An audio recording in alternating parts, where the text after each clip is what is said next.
কোনো রিআরএস রিসেন্ট কি আমাদের রিআরএস প্র্যাকটিস হয়েছে বলো তো? না। করেছিলে? আমার মনে হলো যে হয়নি। হ্যাঁ, তো আমাদের হচ্ছে প্রিটেস্টের সিলেবাসে দেখলাম যে আমাদের রিআরএস রয়েছে এবং গত ক্লাসে আমার যেটা মনে হয় আমি লাস্ট যে ক্লাস নিয়েছিলাম আমি তোমাদেরকে ট্রান্সফরমেশন করেছিলাম তাই না সেকেন্ড পেপার থেকে যারা ক্লাসে ছিলে? জি ম্যাম। আচ্ছা ঠিক আছে, তো আজকে আমরা একটু রিআরএস প্র্যাকটিস করি।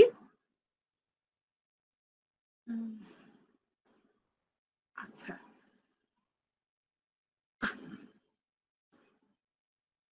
তো আমি একটু প্রথম তোমাদেরকে একটু সময় দিচ্ছি 5 মিনিট। প্রথমটা একটু দেখো তো তোমরা,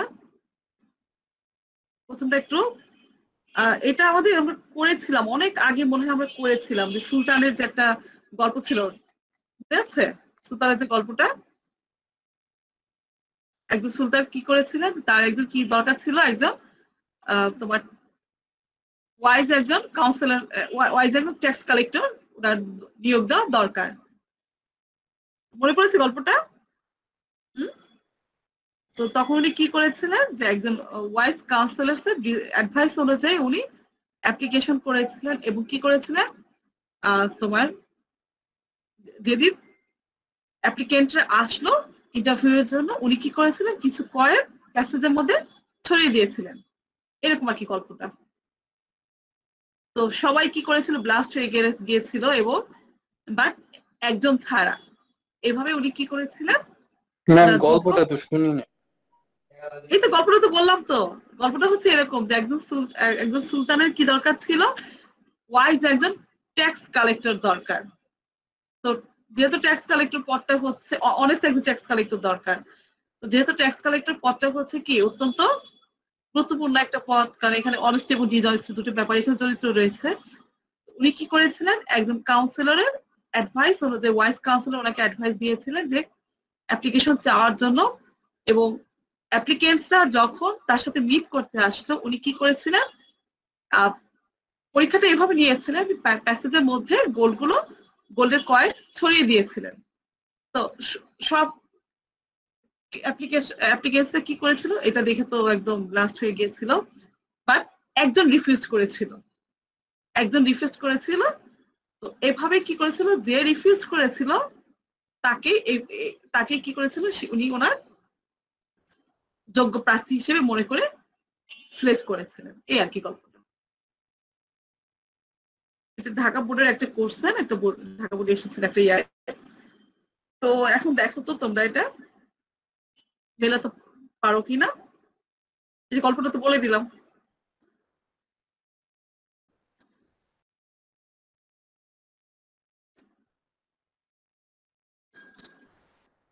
এবং ক্রোনোলজিক্যালি কিন্তু গল্পটা বলেছি। এখন আমার মনে হয় একটু পড়ো, একটু 10টা সেন্টেন্স একটু পড়ো, তাহলে দেখবে যে একটু আমাদের সুবিধা হবে।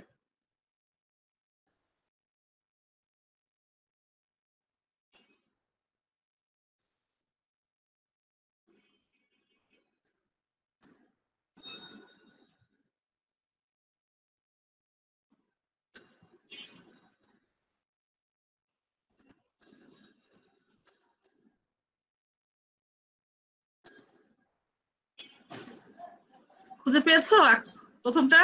মিস ফার্স্টেরটা তোমার হয় 3 নাম্বারটা হবে, 3 নাম্বারটা, ভেরি গুড, তারপর কারণ এটা আমরা 5 জানি। নাম্বার হবে। আচ্ছা, ফার্স্টেরটা 3 পরে 5 আই পরে গেস। 5, ঠিক আছে, দুটোই ঠিক আছে, ভেরি গুড।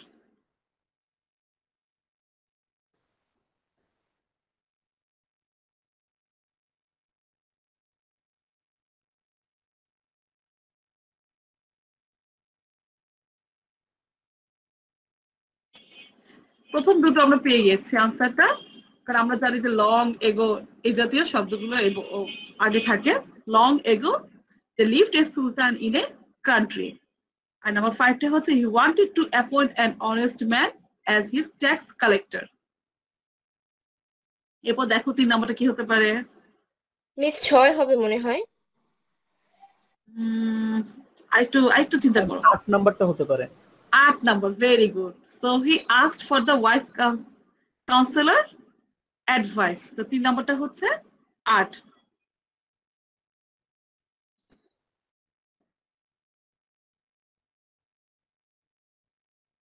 আমরা 3টা পেয়ে গেলাম। 4 নম্বরটা এখন চিন্তা করো কি হবে। ম্যাম এখন 6 নাম্বারটা।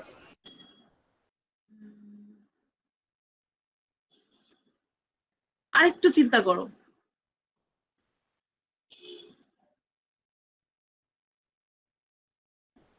মানে ম্যাম 1 এখানে নাম্বারটা। 1 নাম্বারটা ভেরি গুড, কারণ আগে তো আমাদেরকে অ্যাপ্লিকেশনটা ইনভাইট করতে হবে তাই না। আচ্ছা এরপরে 1 নম্বরটা পেয়ে গেলাম।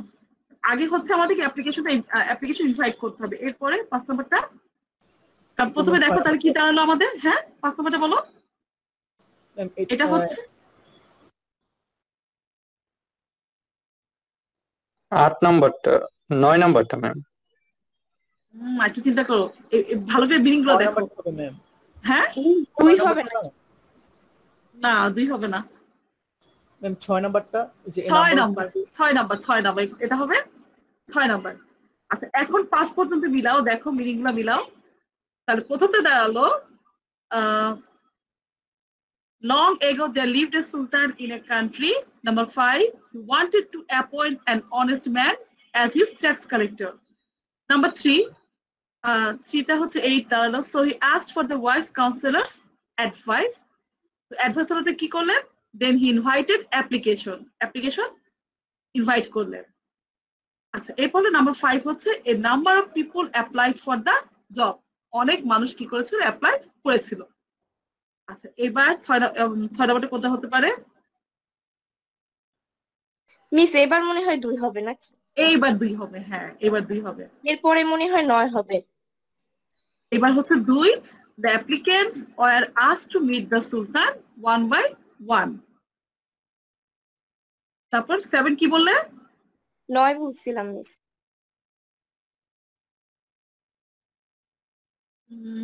আর কেউ আরেকটু দেখো। 4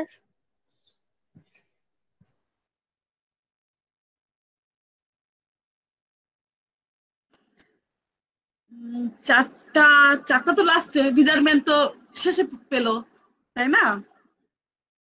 এর মধ্যে কিছু টেস্ট আছে না, সে টেস্ট গুলো কি কি ছিল? 10 মিস, 10 অথবা 10 হবে, কারণ ই করেছিল দেখো এই 2 নম্বরটা হচ্ছে the applicants were asked to meet the sultan one by one, এক এক করে ডাকলো। এরপর হচ্ছে 10 নাম্বারটা, they came through a passage where gold coins were kept, একটা প্যাসেজের উপর দিয়ে যাচ্ছিল যেখানে কি ছিল, গোল্ড কয়েন গুলি রাখা ছিল। বুঝতে পারছো? ম্যাম এটা বুঝলাম না, এটা মানেটা কি? কোনটা? মানে 1 by 1 যে 10 নাম্বার। ডাকলো, 1 by 1 যে ডেকে পাঠালো, তো ওনারা যে প্যাসেজটার উপর দিয়ে যাচ্ছিল, যে মানে যে রোডটার উপর দিয়ে যাচ্ছিল, সেই ফ্লোরে কি ছিল, গোল্ডের কয়েনটা আর কি ছড়ানো ছিল। এটা হয়তো এরকম যে একটা টেস্ট হতে পারে যে কেউ কেউ হয়তো সেগুলো দেখে অবাক, হয়তো নিয়েও নিতে পারে, এরকম কিছু হয়তো যাচ্ছে যাওয়ার সময় হয়তো সততা যাচাই করছে মনে হয়। সততা যাচাই করছে, হ্যাঁ এরকম। তারপর নাম্বার 8,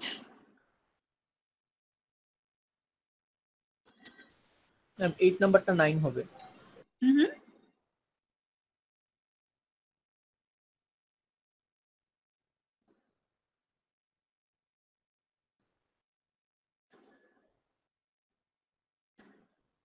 আচ্ছা এই পয়েন্টটা হচ্ছে 8 নাম্বারটা হচ্ছে 7, all the applicants blushed and refused except one. সবাই কি করেছিল দেখে একদম অবাক হয়ে গিয়েছিল, শুধু এটা একজন। আগে দিছিলাম একবার। হ্যাঁ না তো 7 তো দেইনি, 8 দিয়েছি। এবার বলো, এখন আর দুটো থেকে গেল, দুটোর মধ্যে কোনটা কোথায়? এখন 9, তারপর হচ্ছে ওই যে তারপরে 1, এরপর 9, এরপর হচ্ছে আর কোনটা বাকি থাকলো? 4 নাম্বারটা, এরপর হচ্ছে 4। ম্যাম 8 নাম্বারটা নিয়ে একটু কনফিউশন। কোনটা বলো তো? আমি যে সিরিয়াল নাম্বার 8, সিরিয়াল এ। সিরিয়াল 8 মানে হচ্ছে ম্যাম যেটা আপনি 7 দিছেন আর কি ওটা। ও এটা, হ্যাঁ জি ম্যাম, এটা জি ম্যাম। হচ্ছে দাও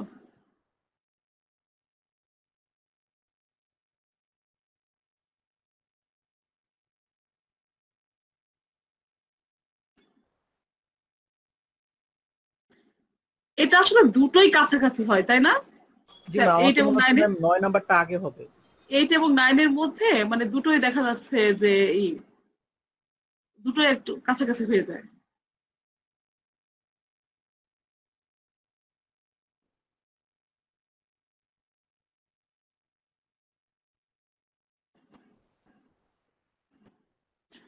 আচ্ছা তাহলে হচ্ছে কি এটা কি ছিল when they ma'am all 9 arrived, number আগে হওয়ার কথা। দাদা একটু দেখে নিই when they all arrived the sultan asked to dance, এরপর হচ্ছে all that in blast and refused। ঠিক আছে তাহলে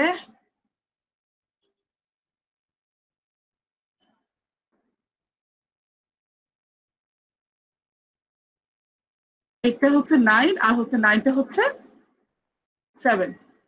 এখন ঠিক আছে মনে হয়, জি দেখো ম্যাম, তুমি এখন দেখো। ঠিক আছে ম্যাম, এখন ঠিক আছে।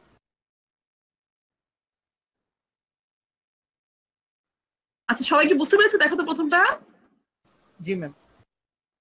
রিঅ্যারেঞ্জের এই ফার্স্ট পেপারের ক্ষেত্রে কিন্তু রিঅ্যারেঞ্জের 10 মার্কসটা আর হচ্ছে উইদাউট ক্লু 10 মার্কসটা, এই 20 মার্কস কিন্তু খুবই ইম্পর্টেন্ট।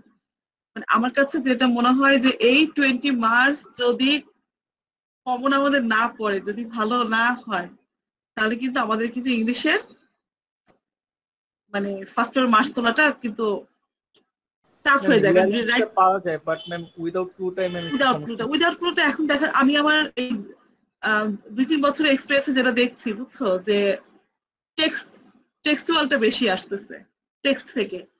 তোমরা করবা কি যে ইম্পর্টেন্ট যে আমাদের প্যাসেজ গুলো আমরা কিন্তু ইতিমধ্যে কিন্তু আমরা বুঝতে পেরে গেছি যে আমাদের কোন কোন ইউনিটের কোন কোন লেসন গুলা পরীক্ষার জন্য ইম্পর্টেন্ট বেশি, তাই না? তো সব ইউনিটের সব লেসন কিন্তু ইম্পর্টেন্ট না। যেমন তোমার আমরা সবাই জানি যে ফুড অ্যাডাল্টারেশন, তারপর ইউনিট 8 যেটা তোমার ন্যাচারাল এন্ড এনভায়রনমেন্ট, তারপর ক্রাফট, তো আমরা মানে তারপরে যে গাজী পীর, এইগুলা কিন্তু ড্রিমস, তারপরে হিস্টোরিক স্পেস, এই এই লেসন গুলা কিন্তু বেশি ইম্পর্টেন্ট। তো তোমরা করবা কি যে ওই লেসন গুলা থেকে বেশি বেশি করে প্র্যাকটিস করবা, যে অ্যাডভান্স বইয়ের মধ্যে বা নবোদয় বইয়ের মধ্যে যে এক্সট্রা দেখবো যে কিছু রয়ে গেছে, উইথ ক্লু আসলে আমাদের সুবিধা হয়। উইথ ক্লুতে মার্কসটা কম এবং উইথ ক্লুটা আমরা পারি, কিন্তু উইদাউট ক্লুতে কিন্তু প্রবলেম হয়ে যায়। যেমন ওই যে একাধিকবার আমি করিয়েছি তোমাদের ক্লাসে বিউটির যে প্যাসেজটা, বিউটি হোয়াট ইজ বিউটির উইদাউট ক্লুটা, তাই না? যে এরকম কিন্তু আসে, প্যাসেজ যদি পড়া না থাকে তাহলে কিন্তু আমাদের প্রবলেম হয়ে যাবে। সেক্ষেত্রে আমাদের বেশি বেশি প্র্যাকটিস করা দরকার। আর কন্টেম্পোরারি টপিকস গুলা যেমন ফুড অ্যাডাল্টারেশন, তারপরে গ্লোবালাইজেশন, তারপরে তারপরে হচ্ছে তোমার ট্রি প্লান্টেশন, তারপরে ক্লাইমেট চেঞ্জ, এই কন্টেম্পোরারি টপিকস আর্থকোয়াক, তো এই টপিক গুলা থেকে তোমার উইদাউট ক্লুটা বেশি থাকে, এগুলো বেশি বেশি প্র্যাকটিস করবা। ঠিক আছে, তাহলে আমরা পরেরটা যাবো। হুম, হয়েছে সবার? দেখো তো। জি ম্যাম। আচ্ছা তাহলে আমরা পরেরটা যাই। পরেরটা এখন তোমরা নিজেরা করো, এটাও আমাদের কমন। অ্যারিস্টটলের সম্বন্ধে আমরা সবাই কম বেশি জানি, তাই না? ম্যাম এটার কাহিনীটা আগেরটার মতো একটু সামারাইজ করে দেন। হ্যাঁ ম্যাম কাহিনীটা একটু বুঝাই দেন তাইলেই হবে। আচ্ছা, এটার কাহিনীটা হচ্ছে যে আমরা কি জানি যে অ্যারিস্টটল উনি একজন কি ছিলেন? দার্শনিক। দার্শনিক ছিলেন। তো ওনার বাবা কি চাইতেন যে উনি, এবং উনি ওনার শিক্ষক কে ছিলেন বলতো? প্লেটো। ওনার বাবাই ছিলেন নাকি? হ্যাঁ হ্যাঁ, বাবাই প্লেটো ছিলেন। Plato Plato. ওনার শিক্ষক ছিলেন প্লেটো ছিলেন। তো ওনার, তো আমরা কি জানি উনি কি করেছিলেন, প্লেটোর যে একাধিক শিক্ষক আবার একাধিক সাবজেক্টে উনি কি করেছিলেন, উনি জ্ঞান লাভ করেছিলেন, তাই না? যেমন biology, literature, economic, comparative politics. হ্যাঁ, তো এবং ওনাকে কি বলা হয়? ফাদার অফ বায়োলজি বলা হয় ওনার ক্রিয়েটিভিটির জন্য। ঠিক আছে। প্লেটো আবার ছিলেন সক্রেটিসের ছাত্র। হ্যাঁ হ্যাঁ হ্যাঁ হ্যাঁ, তো ওনার বাবা ছিলেন একজন ফিজিশিয়ান ছিলেন। তো এই আর কি গল্পটা। ওনার বাবা চাইতো যে ওনার বাবা চাইতো যে উনি ওনার মতোই ফিজিশিয়ান হোক, বাট প্লেটো সেটা চাইতেন না। প্লেটোর ওনার চিন্তা ভাবনাটা ছিল অন্যরকম, দার্শনিক ছিলেন।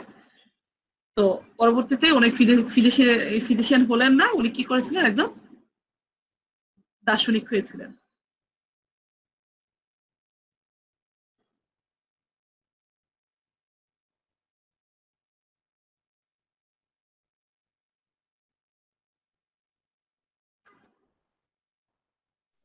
মিস 4 হবে, তারপর 9 হবে, তারপর 5 হবে।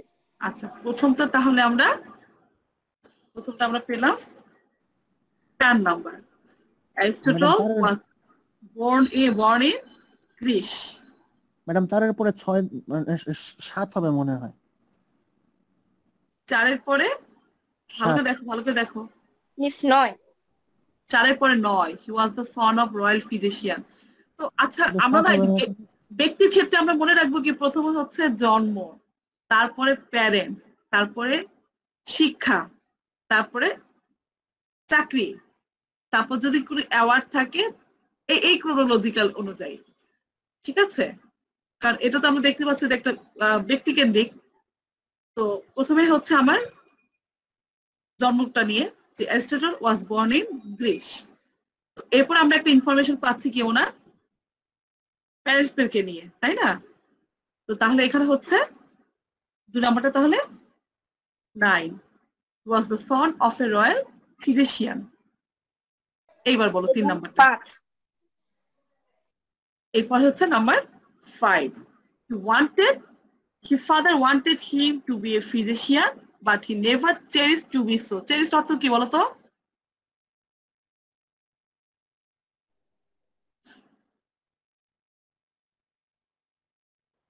চেরিস্ট অর্থ লালন করা, সযত্নে যে লালন করে, আমাদের ভিতরে যে ইচ্ছাগুলি যে থাকে সেটাকে বলে চেরিস্ট, মানে সযত্নে লালন করা। ওনার বাবা চাইতেন যে উনি তার মতোই ফিজিশিয়ান হোক, but he never cherished to be so. তিনি কখনোই চাইতেন না, যে কখনো তার হৃদয়ের মধ্যে ধারণ করেননি যে ওনাকে যে ফিজিশিয়ান হতে হবে। এরপর কি হবে বলো? 10। উনি কি হতে চেয়েছিলেন? Very good. এরপরটা হচ্ছে 10, he wanted to be a free thinker। উনি একজন মুক্ত চিন্তাবিদ হতে চেয়েছিলেন। এরপর এই জন্য কি করেছিলেন উনি? ওনার যেহেতু ইচ্ছা ছিল, 1 হবে। 1 নাম্বার, ভেরি গুড। ওনার যেহেতু ইচ্ছা ছিল একজন থিঙ্কার হওয়া, এই জন্য উনি কি করেছিলেন? As a result he studied under a great thinker Plato. তো দেখো তো এই 5টা বুঝেছে কিনা? আগে 5টা করে খুব ভালো মতো বলছো, 5টা করে। প্রথম 5টা দেখো খুব ভালো মতো, আমরা ক্রোনোলজিক্যালটা মনে রাখো কোনটার পর কোনটা, কারণ আমি যেগুলো দিচ্ছি এগুলো কিন্তু সবগুলা ইম্পর্টেন্ট, বোর্ড পরীক্ষায় একাধিকবার এসেছে। মিস এবার 3 নেন। আচ্ছা, এরপরটা কি বললে? 3 নাম্বার, হ্যাঁ। Plato taught Aristotle according to his own way. তো প্লেটো কি করেছিলেন? অ্যারিস্টটলকে তার ইচ্ছা অনুযায়ী, তার ইচ্ছা মতো ছেড়ে দিয়েছিল, যে সে যেভাবে পড়তে চেয়েছিল সেভাবেই উনি পড়িয়েছিলেন। আমার অবশ্য সৌভাগ্য হয়েছে যে অ্যারিস্টটলের একটা বই পড়ার, আমাদের মাস্টার্সের একটা ছিল, একটা বই ছিল ওনার উপর, খুব তাত্ত্বিক কথাবার্তা, এবং ওই পেপারটা মার্কস তোলা আমাদের এত টাফ ছিল, খুব তাত্ত্বিক কথায় ব্যবহার করেছিলেন, এবং টার্মস গুলি খুব বেশি উনি ইউজ করেছিলেন। আচ্ছা, এরপর নাম্বার 7 চিন্তা করে বের করো। 8।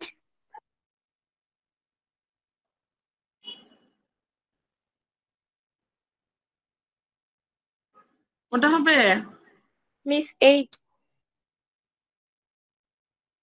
আর কেউ?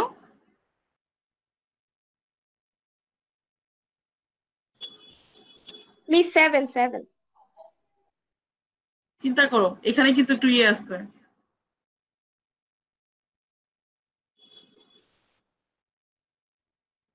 অভি, রুবায়ের, একটু ভালো করে করো, একটু সময় নাও, একটু সময় না ভালো করে ঠিক করো। এখানে হচ্ছে এতক্ষণ যেটা গেল সেটা কিন্তু ক্রোনোলজি ওইগুলো চলে গেছে। এখন 7, 8, 9 যেটা, এখানে আমাদের কনফিউশনটা শুরু হয়ে যায়। একটু ভালো করে দেখো, একটু সময় নাও, 2-3 মিনিট সময় নাও, তাড়াহুড়ো দরকার নেই, ভালো করে একটু বুঝে বুঝে একটুই করো, তারপরে বলো। আর সবাই করে নাও, ছকটাই করে নাও, প্রত্যেকটা ছকটাই করে নাও, কারণ রিয়ানের পুরোটা তোলা না হলে স্ক্রিনশট নিয়ে নাও। আর হচ্ছে আর এটা লিখে রাখো যে প্রথমটা আমাদের ছিল সুলতানের ওপর, আর পরেরটা হচ্ছে অ্যারিস্টটল। মিস 2 হবে।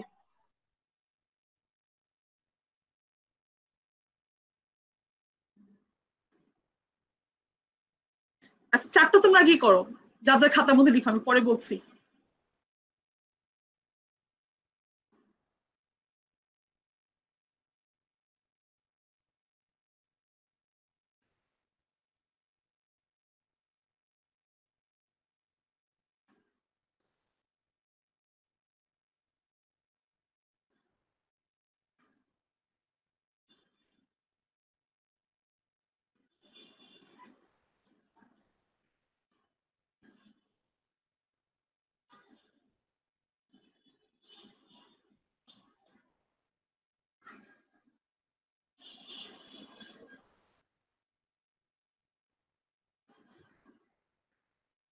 মিস 6 হবে না?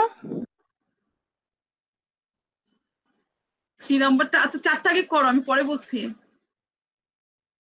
যার যেটা মনে হয় 4টা, বাকি 4টা কমপ্লিট করো। ছেলেদের কিন্তু রেসপন্স কম পাচ্ছি। সবাইকে অ্যাটেন্ডেন্স তো দিয়েছো না? জি ম্যাম। ঋতু জি মিস। লিখছো তো? জি মিস।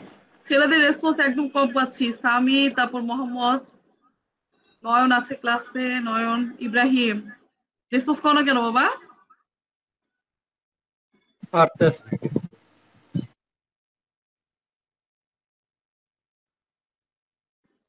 ম্যাম এটা কোনো নিয়ম টিয়ম আছে? এটা নিয়ম তো আসলে যে এটা একটু প্র্যাকটিসের দরকার, রুলস আসলে সেটা এইভাবে নাই, শুধু আসলে কি ওই যে ব্যক্তিকেন্দ্রিক যেগুলো সেটা আসলে যে ওই ক্রোনোলজিক্যাল অনুযায়ী পড়ে, যেমন এই যেটা বললাম আর কি। আর আদারওয়াইজ হচ্ছে তোমার মানে এটা বুঝে, মিনিংটা বুঝে, মানে প্র্যাকটিস আর কি, এক কথা প্র্যাকটিস। শুধু ব্যক্তিগুলা শুধু ওইভাবে ওই ক্রোনোলজিক্যাল হিসেবে মনে রাখতে পারি আমরা, যে প্রথমে জন্ম, তারপরে বাবা মা নিয়ে, তারপরে শিক্ষা, এরকম। কিন্তু বাকিগুলা হচ্ছে তোমার ওটা প্র্যাকটিস আর কি।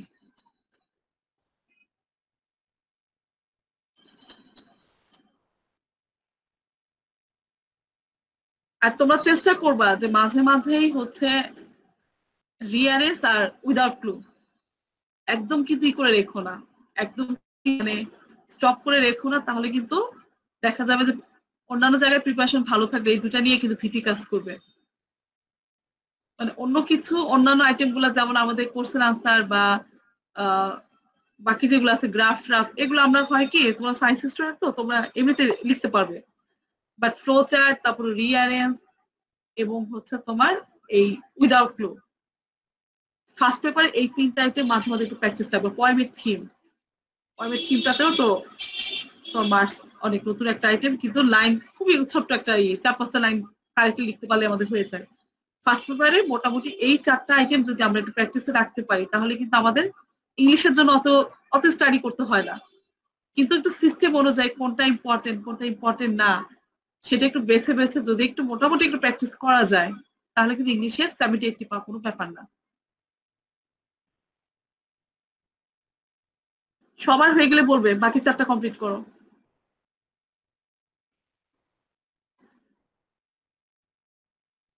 কোন কোন আইটেম বললাম সেগুলো লিখে নাও বাবা, লিখে নাও। যে ফার্স্ট পেপারের ক্ষেত্রে রিয়ারেন্স, কারণ সেকেন্ড পেপারে দেখা যায় গ্রামারে এতগুলো আইটেম থাকে, প্র্যাকটিসের জন্য সেকেন্ড পেপারে কিন্তু নাম্বার কিন্তু তোমাদের ভালো তোমরা তুলতে পারো না। হ্যাঁ, দেখা যায় যে ওই ন্যারেশন, মডিফায়ার, তারপরে ট্রান্সফরমেশন, কমপ্লিটিং, ওগুলোতে নাম্বার যাদের ভুলই হয়। তো সেই ক্ষেত্রে আমি বলবো যে ফার্স্ট পেপারে যাতে নাম্বার যাতে তুলতে পারো, সেটা আমাদের মাথায় রেখে কাজ করতে হবে। তাহলে rearrange, without clue, theme of the poem, আর হচ্ছে ফ্লো চার্ট, এই 4টা আইটেম মাঝে মাঝে প্র্যাকটিস করবে, কারণ আমাদের সুবিধা, কারণ 2টা পেপার যেহেতু একসাথে মার্কস কাউন্ট করে তো রেজাল্টটা হয়।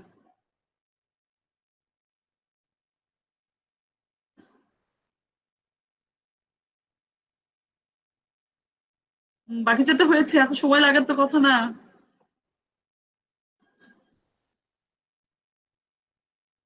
অভি কি অবস্থা?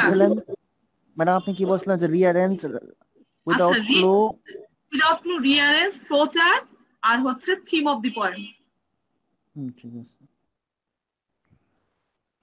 ঠিক আছে, আচ্ছা আমি একটু সিলেবাসটা একটু বলছি তোমাদের। তোমাদের তো সবার কাছে তো সিলেবাসটা রয়েছে তাই না?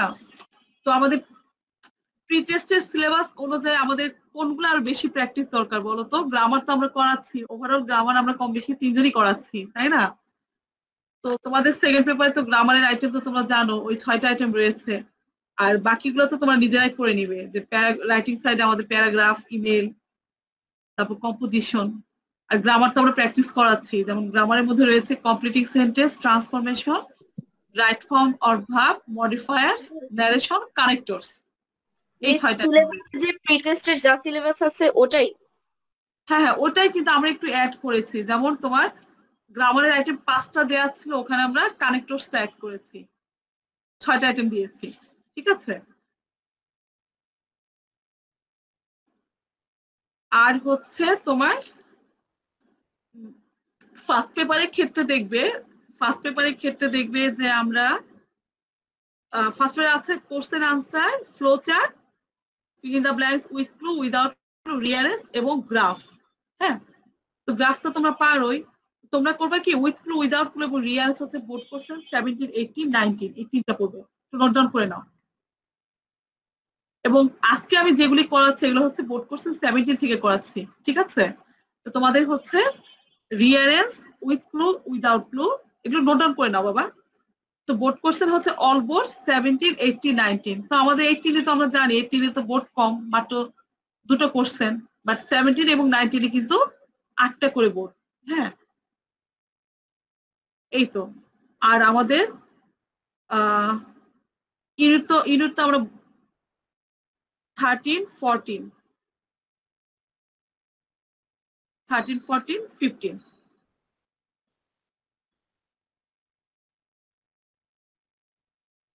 ম্যাম আমাদের একটা সিলেবাস দিয়ে দিলে ভালো হয়।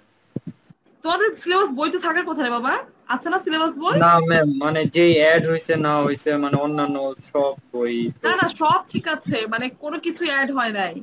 এই যে শুধু যেটা বললাম এইটুক শুধু, এমনি কিছুই না, শুধু মানে কি যে আমরা মান্থলি পরীক্ষার আগে যে একটা সিলেবাস দিয়ে দেয় না, তো এরকম ভাবে প্রি টেস্টে একটা এরকম সিলেবাস দিয়ে দিলে।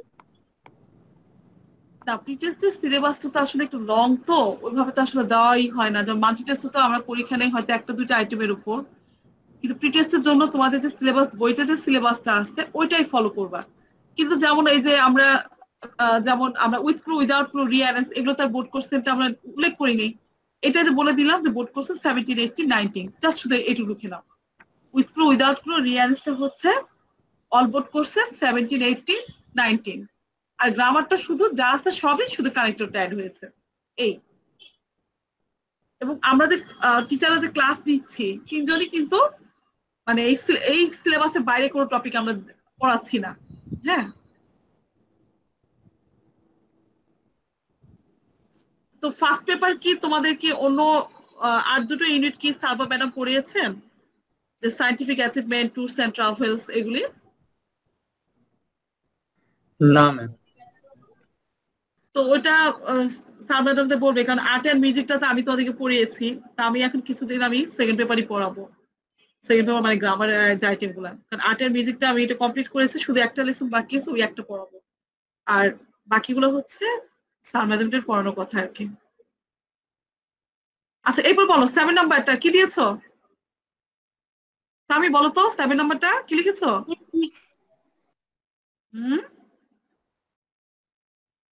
কি লিখেছো? এত সময় লাগে কেন? লিখি নাই ম্যাম। এই 7 নাম্বারের আনসারটা কি হবে? 7 এর 6 হবে মিস। 6 হবে। আবারও মেয়েদেরই ভয়েস পাচ্ছি, ছেলেদের পাচ্ছি আমি না। বলছি ম্যাডাম, ম্যাম আমি আমি মাত্র বলছি। বললাম ম্যাম, আচ্ছা ঠিক আছে, বলছিলাম। আচ্ছা লেটার অন আমি বলছি মাত্র। আচ্ছা ঠিক আছে, letter on Aristotle took the pen to write on topics suitable for human civilization. আচ্ছা তারপর 8 নাম্বারটা, 8 নাম্বারটা কি লিখেছো? ঠিক হবে মিস। 8 নাম্বারটা 8ই হবে। Politics is one of his famous books which exposes fullest development of his wisdom. যেখানে উনি কি করেছিল, ওনার যে উইজডমটা পুরোপুরি বিকশিত করার সুযোগ পেয়েছেন। এবার 9 2 হবে miss. 9 number 2, he also wrote books on biology literature. তা তো দেখতে পাচ্ছি যে ওনার কিন্তু কোনো সাইডেই কিন্তু বাকি ছিল না, সব সাইডে উনি লিখেছেন। আচ্ছা তাহলে বাকি রইল কোনটা? 7 7, he is called the father of biology because of his creativity. Very very important একটা রিঅ্যারেঞ্জ, যেটা হচ্ছে রাজশাহী বোর্ড 17 এর এসেছে। ঠিক আছে, বোর্ড কোশ্চেনটা বডিটা বলে দিলাম, রাজশাহী বোর্ড 17 এর, এবং এটা আমরা পরীক্ষাতে দিয়ে থাকি। এবার মিলিয়ে দেখো মিনিংটা বুঝতে পেরেছো কিনা, কারো কোথাও প্রবলেম আছে কিনা।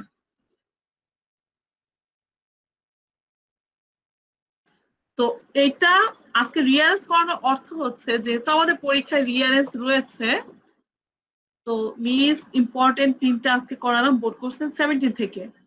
তোমরা আস্তে আস্তে পড়াগুলা শুরু করবে আর কি। তো আমরা যে করছি আজকে যে দুটো প্র্যাকটিস করলাম, আরেকটা করবো 10 মিনিট যেহেতু সময় আছে, 7 মিনিটস। হ্যাঁ, তো কি মনে হচ্ছে বলো তো, মনে আছে না ভুলে মিস গেছি? অ্যাটেন্ডেন্স লিখটা দিবেন না? অ্যাটেন্ডেন্স তো শুরুতে দিয়েছিলাম একবার। আচ্ছা আমি আবার পরে দিচ্ছি, আসছে তো। আচ্ছা আমি আবার দিচ্ছি, অভি দিয়ে দিয়েছে দেখো। জি মিস। আচ্ছা তাহলে এখন এই যে দুটো আমরা প্র্যাকটিস করলাম, দুটো প্র্যাকটিস করার পর আমাদের কি মনে হলো? ভুলে গেছি না ভালো, বলো তো অনেস্টলি বলো। ম্যাম এটার তো আর কোনো রুলস নাই যে ভুলে যাবো, এটা ম্যাম রুলস নাই, এটা আমাদের প্র্যাকটিসের দরকার।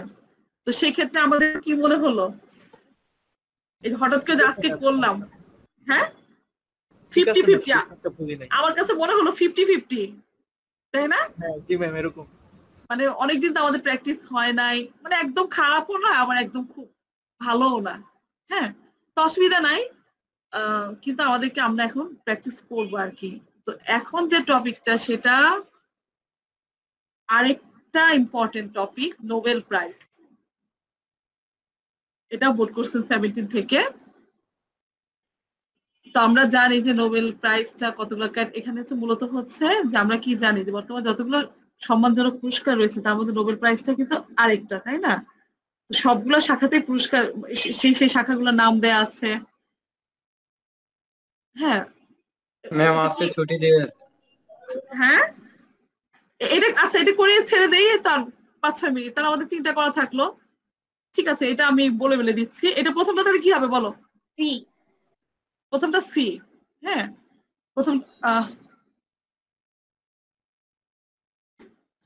প্রথমটা C, Nobel prize is the world most important prize.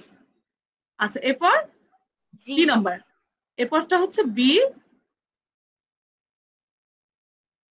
আচ্ছা, the prize is instituted by a man who was the inventor of the science of destruction. কেন বলেছে কথাটা বলো তো, উনি কি করেছিলেন? মিস 2G হবে না? হ্যাঁ 2G হবে না? না না, এটা প্রথমে কে করলো তার নামটাকে বলতে হবে না? The prize is instituted by a man who was the inventor of science of destruction.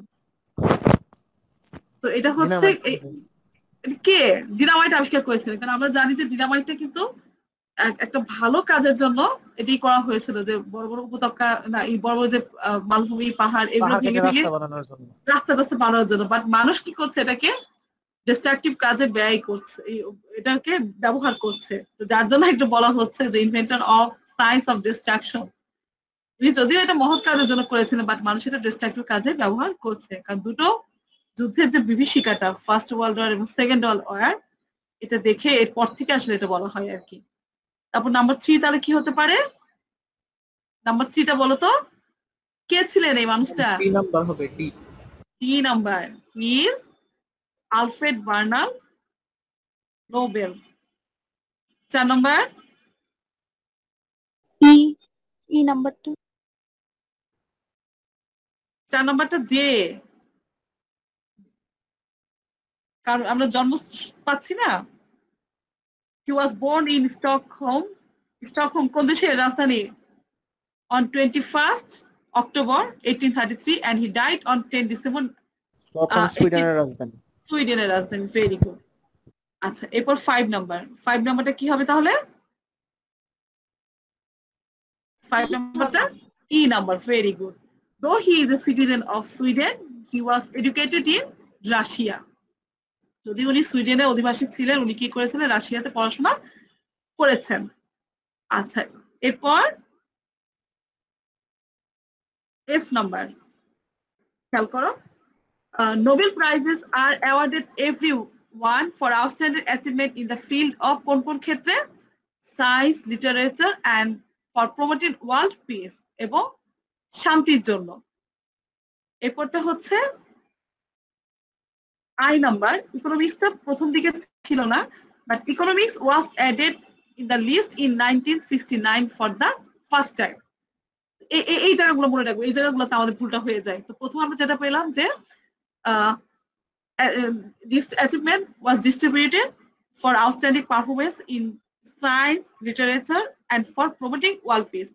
Later, economics was added in the first list in 1969 for the first time.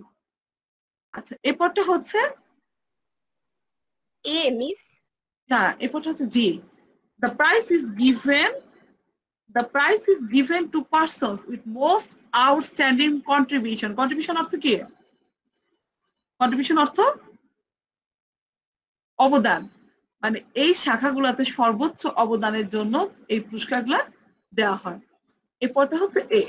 One prize is awarded in each field. প্রত্যেকটা ক্ষেত্রে হচ্ছে একটা করে পুরস্কার রয়েছে। লাস্টেরটা হচ্ছে H number. হ্যাঁ, H নাম্বারটা কি? If there are more than one recipient of the prize in the field, the prize money is equally distributed amongst all the winners. যদি একাধিক, কারণ আমরা নোবেল পুরস্কারটা আমরা জানি যে আমরা দেখতে পাই যে কখনো 3 জন, কখনো 4 জন, কখনো 2 জন সিলেক্টেড হয়েছে, তাই না? তো এবং নোবেল পুরস্কারটা কিন্তু ডিসেম্বরের কি 10 তারিখে এটা দেওয়া হয়। 10 তারিখে দেওয়া হয় যে ওনার মৃত্যুবার্ষিকীতে। তো তখন আমরা দেখতে পাই যে এই মানিটা কি করা হয়, অ্যামাউন্টটা ইকুয়ালি ডিস্ট্রিবিউটেড করে দেওয়া হয় সবার মধ্যে আর কি।